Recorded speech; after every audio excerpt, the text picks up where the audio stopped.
All right, Rebekka, I am so excited to speak with you. And I've watched your TED Talk several times now, and it's fantastic, very eye opening. So thank you for being here. Great. Thank you for having me. So, how does an economist get into the game of love?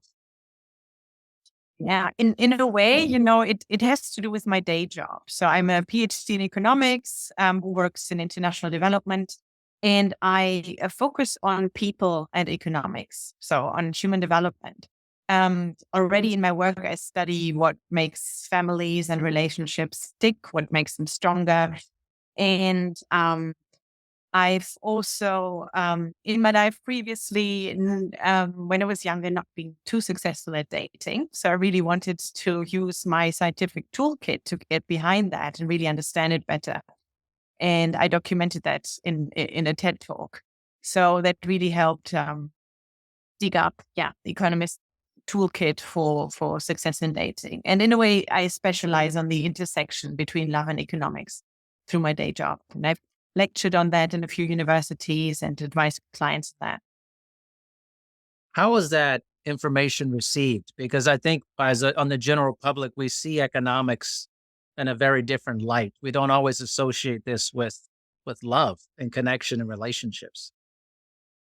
So you'd be surprised what economists have researched, right? They really don't stop at anything. So for anybody who researches the subject, it wasn't that big a surprise. But for the public, they probably thought, since when? Since when is there any data that can help me along here? And why would it be relevant? But if you start digging and pulling out a few nuggets, it amuses people and also, it opens some eyes. It definitely amused me when I watched your TED Talk. And I think kind of your whole thing was like, well, you can't guarantee the results, but you could put the odds in your favor.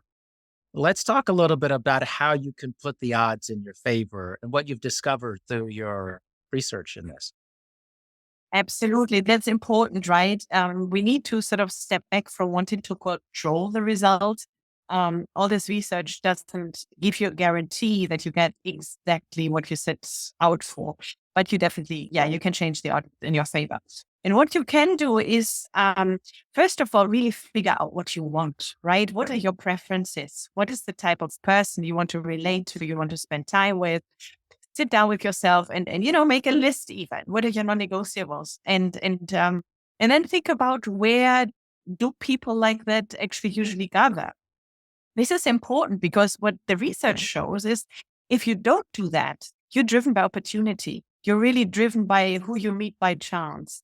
And people adjust their preferences to whom they meet by chance. And then you've adjusted to your environment rather than really choosing what you want. And so what some people that work with speed dating data found out that only 1% in the end, 1% of your choices are explained by preferences. The rest is explained by opportunities. So, you say you want a person that has a certain interest or a certain education level, or the person smokes or doesn't smoke. You cave in on all of that depending on circumstance. So the lesson from then would be, choose where you find the person that you want and then choose your environment and go there. Another important factor to sort of influence your odds is the gender ratio. So assuming, we are 90% of the population is heterosexual, so the different genders mix. As a woman, you want to look for an environment where men outnumber women, and as a man, the other way around. And that's the gender ratio, right? And now in the US, you have quite some variation on this gender ratio between urban and rural areas and between West Coast and East Coast. So on the West Coast, for example, in the Bay Area alone, you have like 114 men, 400 women, right? Of marriageable age. It's quite a difference. So there are a lot of men who are looking for a partner and not finding one on the West Coast. And oddly enough, on the East Coast, in the big metropolis in New York and Washington, D.C., you have the opposite. You have women outnumbering men. And it's not easy to negotiate for what you want in a dating market where, you're in the majority and you might be competing for attention. So you want to go where you're in the minority. And that varies by geography, but it also varies by workplace, right? Say the army or engineering has more men than women on average. And, primary school teaching and early childhood development and yoga and psychology has more women on average. So you can really choose your environment and with that influence your bargaining power. It's so interesting. I remember, I think the part about a German engineering firm in the TED Talk, and that was funny about. So if you want to, join a German engineering firm to put the odds in your favor. I can't remember depending on the gender you were saying, but it's very interesting information. How do you mention about your preferences? Why have we struggled to actually sit down and write those things down about ourselves that we want versus just the convenience or the opportunity aspect of it? There is a very strong, I guess, romantic narrative that we all absorb through fairy tales and other stories, that there's only one person in the universe and you'll converge to finding that person. Now, in reality, that's not true, right? In reality, a good relationship, a good marriage could maybe happen with five good people in your life, not with everyone, but maybe with five good people. And then you have an element of choice. You have a task of finding those five and making a choice and upping your odds with at least one of them. But waiting passively will not get you there. Waiting passively is the recipe of, letting opportunities determine what you do. But it's this dominant romantic narrative it's still rehashed in movies sometimes that, it's all serendipitous. All you need to is, um, expect it and it's going to happen. And it's not quite realistic. But the other thing is, I think that's one reason. The other reason is that, um, it's a generational thing. And I hope Gen Z doesn't have that problem anymore. But maybe our generation, older generations, weren't encouraged so much to express what they like and what their preferences are and really be outspoken about it. And it's something you have to then relearn as an adult and say, wait, I do have a preference around this. I do like this. I don't like that. And it's almost a human right, but some of us have to relearn that to get in touch with our preferences and express them. What about for people in our audience who are not looking for the opposite gender or looking for same gender relationships? What does the statistics bear out on that in terms of creating more of favor, the odds for the odds? So this is the literature is only emerging on that, right? Sadly, there are not that many papers out there. But what comes up is that there's it's in a way it's a little bit the opposite around with the gender ratio. So normally, where you find then your own gender in the majority, you'll have a better chance of also finding gay people in your own gender, just by mere odds. And then, of course, their venues, their interests. Sometimes it's clearly a community that's very active. It may be active in the arts and the environment, and organized clearly by a community open to same-sex relationships. And you can seek that out, those venues out, and sort of express your values and get going on whatever social cause you have, where also the gay community is involved and is organizing and be there. And one interesting statistic. So one paper I did this, a Canadian professor who works a little bit with more recent data on same sex relationships, and in the US, actually, most same sex households are married. You have quite a high incidence of gay marriage. And the statistics are a bit different for same-sex female relationships to same-sex male relationships. There are a lot of committed same-sex relationships for women that move in quickly together, but they're on average a little less stable than the same-sex male relationships, where apparently the courtship is longer, the thinking is longer before you commit, and those relationships are usually fairly stable. So fascinating. It's interesting stuff. This kind of reminds me of, I remember when I was growing up and here in the US about like if you wanted to be in a certain profession, you would move to a certain place because the odds were higher For instance, if someone wanted to be an actor or in theater, they needed to be in New York City or in LA to increase the odds that they would actually get into that business and have security for that. Is this a similar, sounds like a similar concept, but in terms of like gender and where people, the population of people, where they're at to give yourself just a better chance. Almost seems like college is a great example. College is a weird place because the population is huge in a lot of colleges. So the opportunity is big. And then once you leave college, it feels like the opportunity starts shrinking depending on where you are or that. It's kind of like looking at it that way is part of it as well.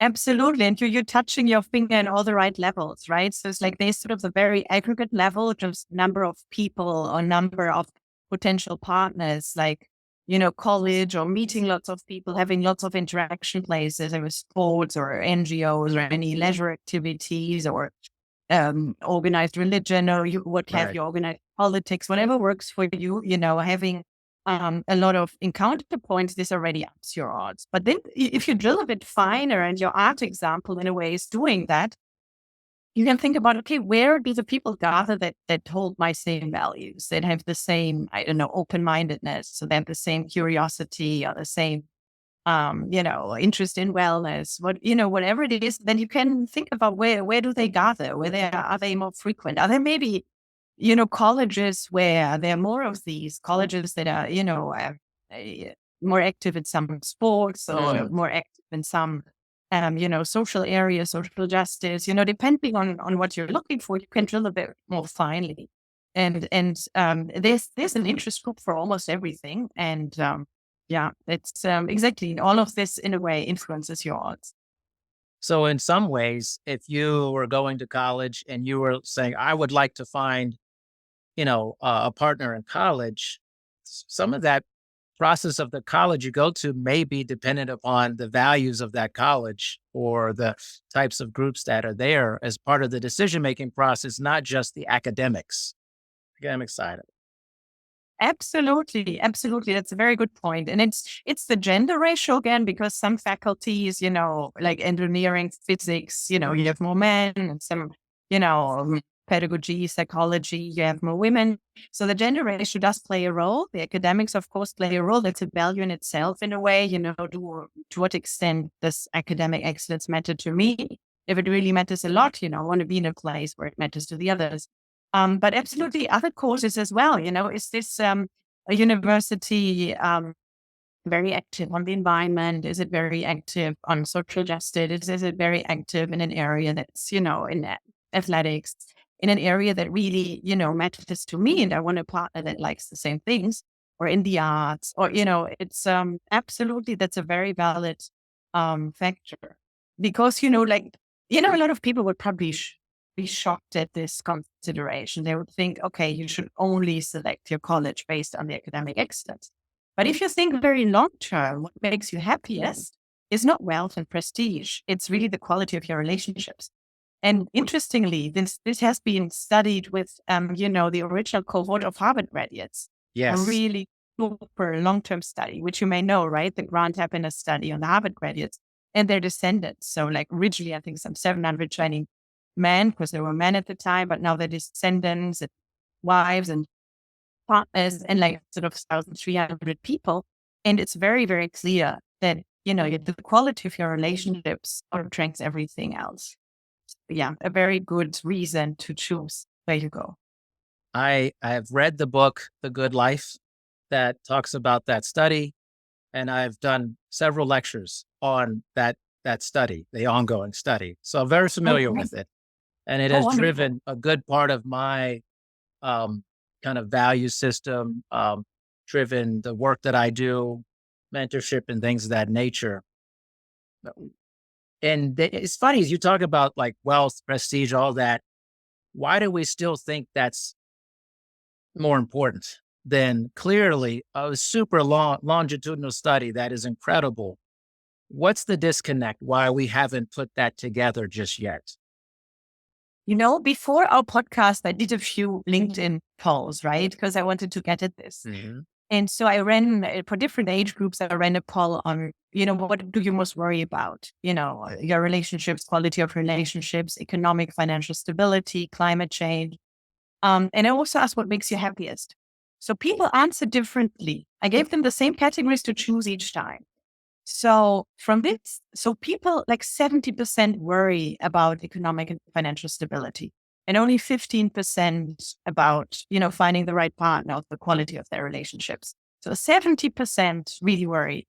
And if you ask for happiness, already 55% say, well, relationships make me happiest. And wealth and income, not quite so much. So I think it's this dichotomy that we're so loss averse. We're so afraid of failing economically that we invest a lot there and manage our risks around that a lot. And there's some trade-off, right? And then we lose some attention for the importance of relationships. This is what I conclude from the survey. And the other thing is, in a way, it's to an extent, it's a false trade-off because, who you would date, mate, and marry really influences how successful you will be, and the other way around. It can be a very fruitful relationship if you have a partner that really supports you in your dreams and in your career, in your hassles. That's worth so much. But yeah, I think it's a worry that gets the better of our attention, unfortunately. And this, do you feel also like you mentioned generational before? Do you feel like this is somewhat generational where people of the past have well, I think about like, if you think about in America, especially from the Depression era, the 1920s on, there's a very scarcity based mentality, and maybe rightfully so, because people lost everything. And then now you move up in time and people are saving money and everything's about saving money, having stability, this American dream idea. And it's all about working a lot and having that nest egg and retirement that we've maybe pushed people into this idea that you're working to retire, you're going to school to have a great job. Those relationships, don't worry about that type of thing. I feel like that shift is happening in there, but there's still a little bit of a transition period I sense with this. We're fighting this concept of, I know this is better for me, but I still need to like make a lot of money. Like we're fighting that. That's what it feels like. You're totally right. Like on the one hand, it's Gen Z and already the millennials got a few things right. They like prioritized social causes. They prioritize purpose over wealth to an extent when it comes to choosing where to work and how to work. And you see that also there's great data from online dating. So the younger generations are very, very present online at the different apps. And they really value inner values, authenticity, honesty. A very value oriented generation, and to that extent, a very relationship oriented generation. But that's overlaying, and you describe it really well. It's the fight is because it's overlaying another trend, and that's the trend towards more inequality. Unfortunately, most Western nations have become more unequal since the 1970s, and it's a process that's hard to stop. So sometimes the gap is so wide that no American dream can bridge it. No social mobility can get you from the very bottom to the very top in one generation. It's incredibly hard. And this has become much, much harder. And with that, of course, the worry has become stronger. Like you need two incomes. One income doesn't stretch as far. People have felt it, and they do feel it in comparison to their parents and grandparents as well. So these two trends are there, and young people feel the inequality trend as well, and the lower social mobility in our generation. So that risks in a way diluting their strong value and relationship orientation. Right. And I mean, if you think about it, it's very difficult for a younger person in these generations to buy a home, to afford moving Yes. into homes if where you're living in apartments or with your parents for a much longer period than in the past. And the opportunity to actually move into, say, the housing market is such a high bar now that has to influence romantic relationships as a trickle down of like, well, I mean, I don't want to have somebody over my apartment when I'm sharing with two friends all the time or with my parents. Is almost delays this part of life that I never had that. Like I just moved out once I was in college and I just moved up after that. I do it. It was affordable for me to keep moving up. And this generation, I think, is struggling tremendously with that mobility. No, absolutely. And it's true that home ownership it is a big part of this inequality in wealth, as it's also not very sensitive to inflation, while other savings are sensitive to inflation, so that can open the gap even wider. When it comes to housing, there's a fellow economist whom I like to read a lot, Daryl Fairweather. She's the chief economist of Redfin, and she has a lot of very interesting advice for policy as well to keep this housing gap to open further. And one of her advice is to tax land that's not being used. So land value tax. And I think that's very good advice. So yeah, definitely there's something to be done about the inequality and wealth gaps opening further. So you mentioned about dating apps, and I think this is a good segue into that. What do the statistics bear out in regards to, or what do you know related to preference in dating apps? Do they do a good job of promoting preference that people actually, that a good matching system for preferences? That's an excellent question. It's the apps becoming ever more sophisticated in that, and they're using artificial intelligence. So Match.com and apps like Keeper AI are developing very sophisticated models to create good matches. Um, some apps work towards a short-term market, and then the question is, what is the match for you? Do you want it short-term? Do you want short-term dating, or do you want a stable relationship? Do you want a lifelong relationship? So several apps like say Tinder and even Bumble don't serve you that well for a very long-term relationship. Um, and part of that is that they give the illusion that you have a lot of choice. And Mm. in reality, you don't have that choice. But they don't have so much of an incentive to let their customers know, that you don't really have that much choice, right? So they maximize sort of short-term interaction more than long-term relationships. And the younger generations now, you have like 80-90% are online, are connected to these things. So it is a big, market, as an economist would say. And it's definitely a place where you can find somebody who matches your preferences very well. But there are other apps like Match.com who's been working on this for a long time. And I would imagine that currently their AI sponsored algorithm works very well to get you, something close to your preferences. And there's an app that is particularly for the marriage minded. Their goal is, to create long-term relationships in relatively short time to match you with somebody who with very good odds for long-term relationships. And they studied the literature, they studied the research on this and fed their artificial intelligence algorithm. And, they're relatively new. They're still sort of a startup, but I think that's a space to watch. They could potentially be doing relatively well. I mean, I have experience with Match.com. Met my wife on Match.com back in Really? Congratulations. 2000, 2003. This was Great. like a long time ago. Yeah. So they're So we're ready, but talking yeah. 20 years ago when it wasn't in heavy use the way it is now. And certainly I'm not sure about any AI or any type of algorithms, but I did like the preference aspect of it because I didn't want to waste my time. That was my whole thing. I was tired of wasting my time, like not knowing, like if this person was in this phase of their life or not, what they were looking for. And as a younger person, when I was like 23, 24, I knew what I wanted. I wanted a long term relationship, which was very difficult to find at when you're that age, like especially in the early 2000s. And I just was tired of wasting my time for that. And it worked out incredibly well. We're going on our 20-year wedding anniversary this summer. It's been wonderful. Wow. Yes. But because we got past all of the, how do I say it? The stuff that didn't was like pointless. It was like, okay, this is what I want, this is what you want, this lines up.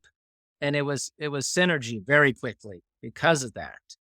And I wonder, like, do the current versions of these apps you said like this thing that got me was the choice, like the illusion of choice. Can you talk more about that? Like I was curious about that. Yeah. Yeah. First, let me quickly come back to a super essential point that you made, time. One illusion that we all have to an extent is that we live forever. But it's not true. Our days are numbered, right? When people come to me for advice, the first thing I tell them is number your days. Your days are numbered, right? You are working with an ultimatum. And it's very, very important in our mindset. We have all of us sort of a series of deadlines in our life, and some of them are physical. They're imposed on us, a reproductive window. Until when can we very productively do a certain job? In some, businesses like acting or modeling, you clearly have a productive life cycle. And a lot of people don't work with those windows, and they forget about them and drift through them. So the first thing you got to have clear is your days are numbered. You got to number them. And basically all people who got that right in their head married relatively soon and married well, I've observed among my clients. So I'm very grateful for your case study. And so if so if you have that attitude and you find a partner with that attitude, you're on a whole different level of communication, on a whole different level of authenticity, like you described, right? This is what I want. This is what you want. This is less about, let's drift here. Let's go about chemistry. How do we feel? Now, this is about very concrete things. What works for me, what doesn't work for me. And another thing I advise with this time management is that in the very beginning, when you just go for coffees, it's very superficial. Date various people at the same time and have very clear in your head what are like the 5 non-negotiables.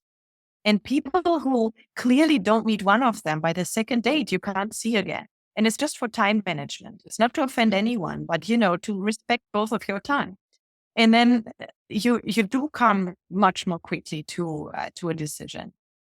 And now your question was on the choice illusion. There's this time illusion, which is just as important, and there's the choice illusion, where what we find in the long run, what works well is that relatively like-minded people or relatively similar people get along very well. So.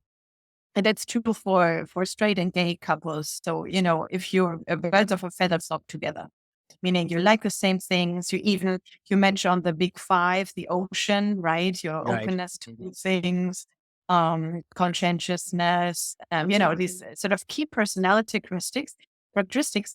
If you need to be similar for it to work out. And that's true for attractiveness. That's true for height, right? For superficial criteria where, we should ask second questions about, because they're obviously not that relevant, but it does matter. So it's important to know where you stand, who you are, and who will match you well, and not think, it will work well with somebody who has very different characteristics, who doesn't really have my sense of humor, or it will work really well with this person who doesn't like sports, although I like sports, but they just look so nice. And, and really drilling down to what works for you and reducing this vast choice is very important. You mentioned something, I think this was in your TED talk, and I found this to be so fascinating. I talked to my wife about it immediately afterwards. I think you mentioned, please correct me if I'm wrong, that in a very solid relationship over a long period of time, that the research bears out that you become more alike each other as you get older together. There's like a synergy that starts to come together. And I was like, oh, I'm experiencing that big time in my relationship.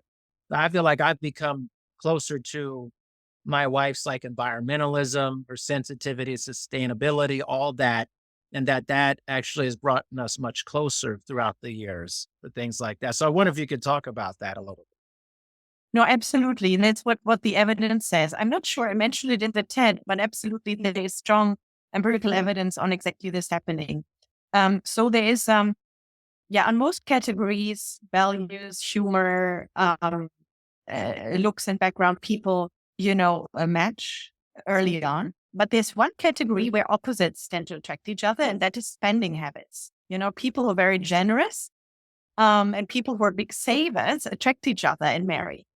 But what you do, so there's even somebody, Scott Rickey wrote a whole book about that, sort of spendthrifts and tightwads. Something more Yeah. So that's, and I still need to read it, but like I just read the excerpt and I thought that's really interesting. So what you find is this can of course then cause a bit of conflict at the beginning, but you do find a convergence in these, traits where people are still different. And the spending habits is one that's very well researched.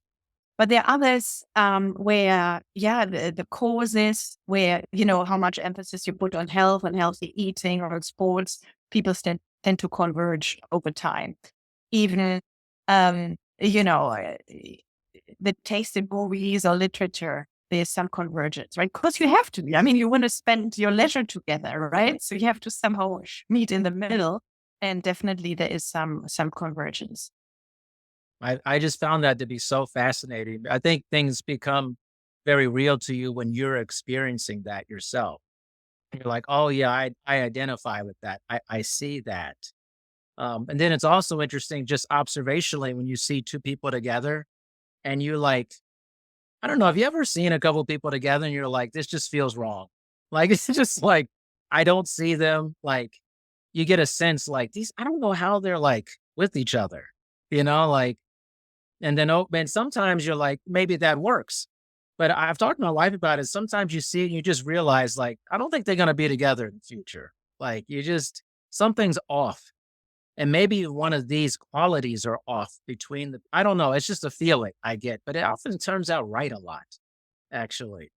And sometimes I don't think the people themselves see that in themselves.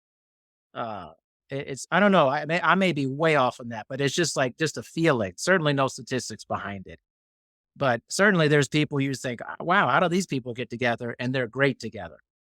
And then some people you're like, yeah, that's not going anywhere. You just kind of know it, type. You know what I mean? Yeah.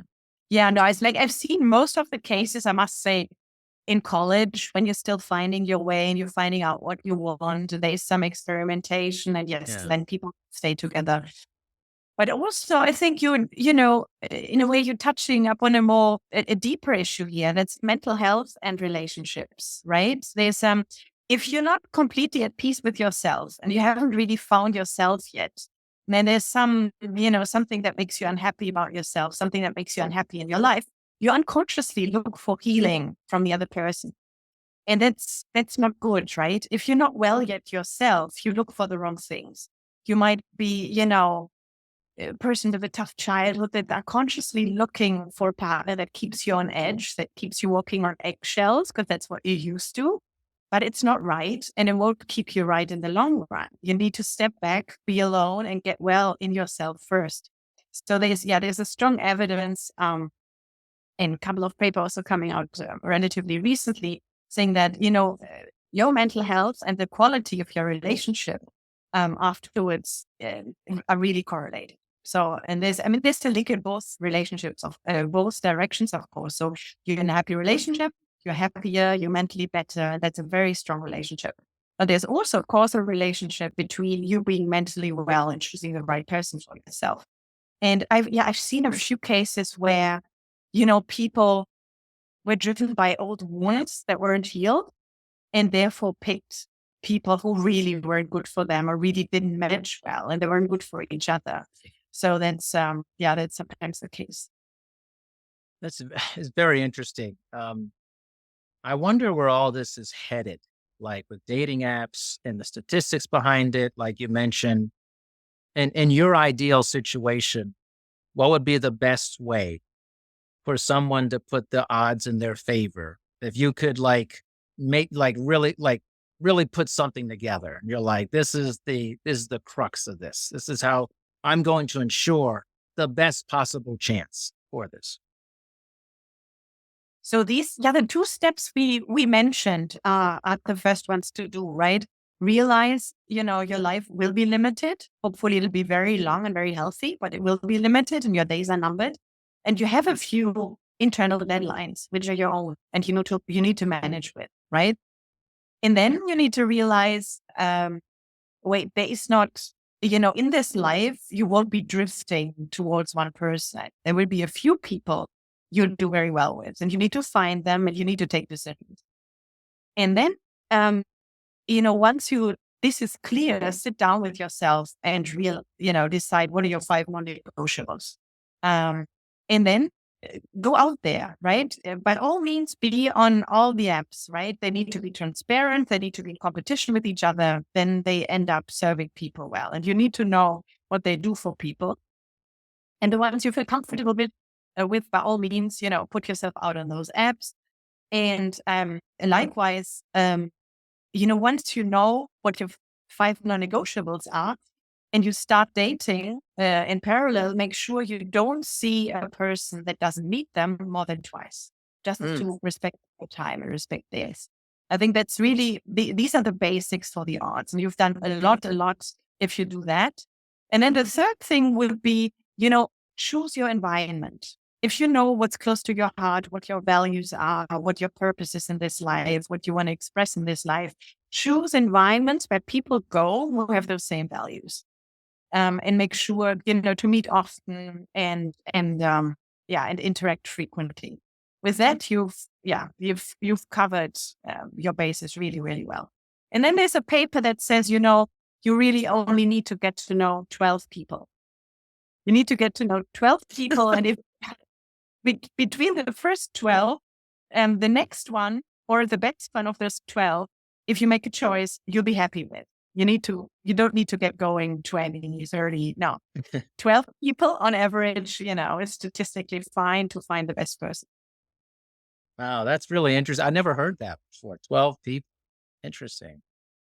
Wow, that's incredible. It's incredible information. I mean, I think this is it's interesting. Most of my friends are single. Like, I'm gonna say almost all of them are single, and which I find very strange.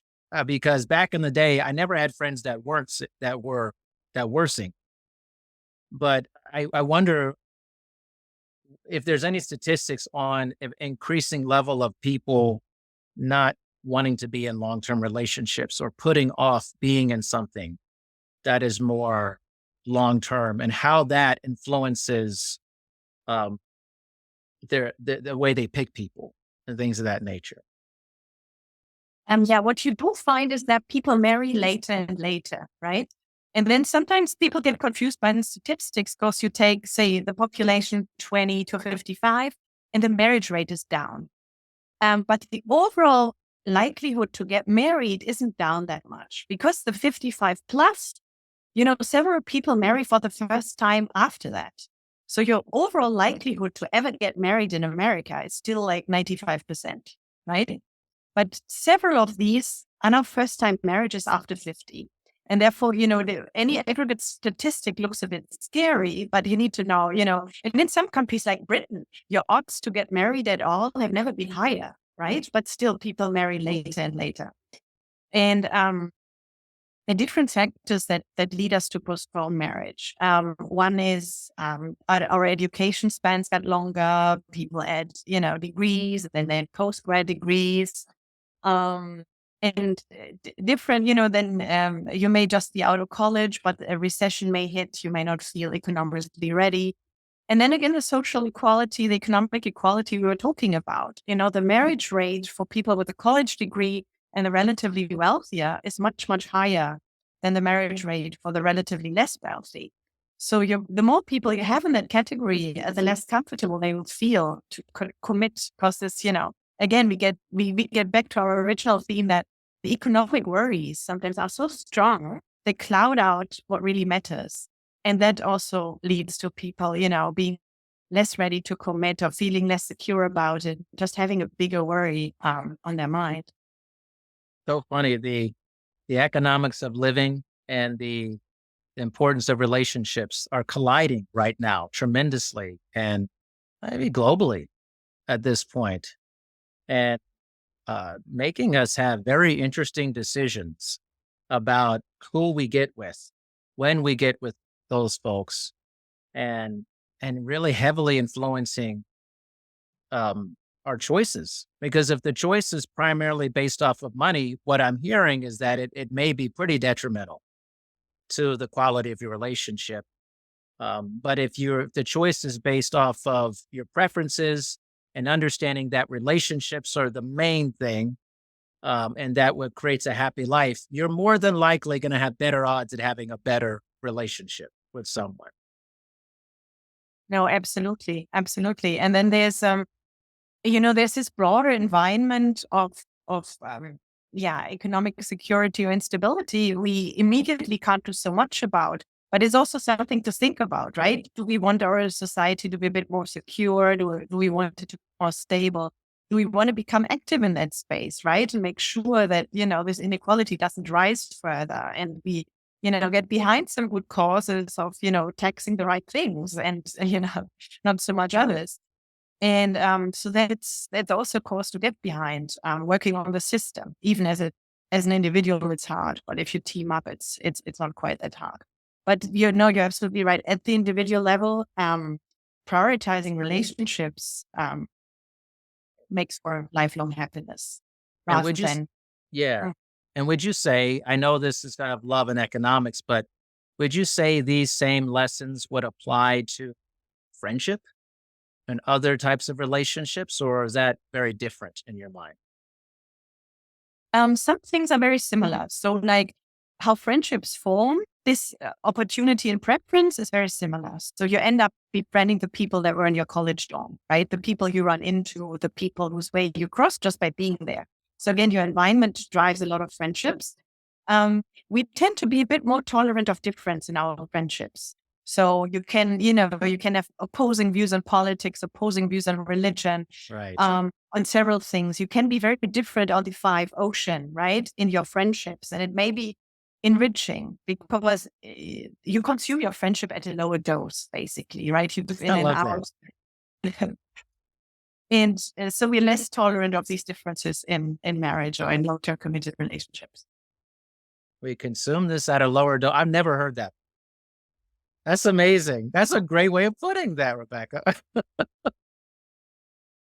It's also a recipe. If you find a person difficult, you don't necessarily need to cut them out. You just need to lower the dose.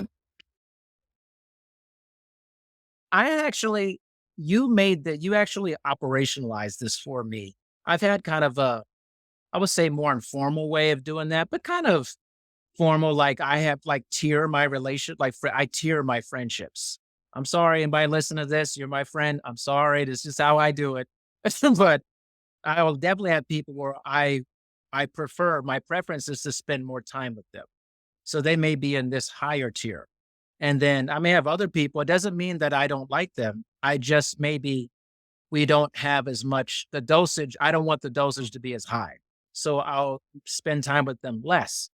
And then I may have friends that I'm acquainted with. We're friends, but we're kind of on like the lowest dosage, but not because I don't like them. It's just that maybe we just don't have a huge amount in common socially for that. And that's how I kind of decide who I spend more time for that. And usually it's the people, my preference is always to spend time with people that are a little risky in their behavior. They like to hang out a lot. They're very social people. They're very funny.